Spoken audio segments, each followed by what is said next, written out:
Well, as China's carbon dioxide emissions go through the roof with every year that passes and the world gets ready in 2023 to burn 8 billion tonnes of coal, we, of course, in this country are being told we must change virtually every aspect of our lives. Otherwise, there will be a planet catastrophe.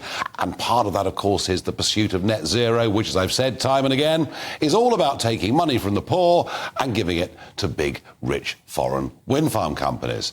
Well, perhaps I'm being a bit too sceptical. Who knows? Will Hodson is a consumer expert and founder of How to Save It, a campaign to bring down Britain's energy bills. So, Will, we were told little time back that the green subsidies on our electricity bills would be removed, but they're coming back.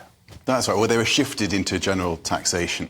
So what we're seeing here is the government making a pig's ear of explaining what's actually a pretty vital policy for British bills, and I'll explain why. We are in the midst of an energy crisis, which has made clear how reliant we are on gas. We're reliant because we have old, drafty homes, take a lot of gas to heat, but also we use gas 40% of our electricity. So, being in this mess, we have the right to ask our government, is there a strategy to move us away from gas? And to some extent, these levies we're talking about purport to do it. If we have more insulation, which they fund, you need less gas to heat your homes. And if we can get more renewable energy generated here in Britain, we need less gas for our electricity as well. I mean, insulation, of course, makes a lot of sense, and with modern buildings, it's fairly easy to do. The older the building, the more difficult and more expensive it becomes, and we understand that and we know that. I mean, energy, it does boil down, of course, to security. I think you're right. I think they are trying to phase gas out, basically, and we're not producing enough of our own. But on the sheer cost of this, I mean, it's estimated this is going to cost every house about £170 a year. That's right. That's about 8% on the bill, given we're now at about £2,000 for the average home.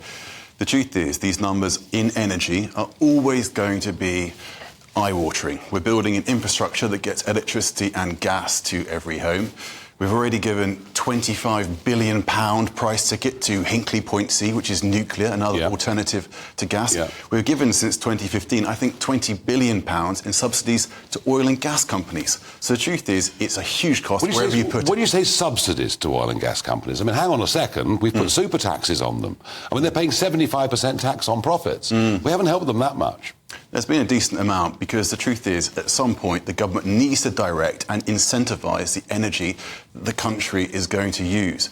That involves energy security, which is why you still see gas playing a significant part in our fuel mix. Yeah, and because it's practical. You can turn it on and turn it off, unlike coal-fired power stations, which we have been reopening, of course, over the course of this summer. Less practical when everyone in Europe is scrambling to get it because the major supply markets have closed. That's why strategically we have to get away from it. And renewables, something we do quite well in this country, of course, Nigel.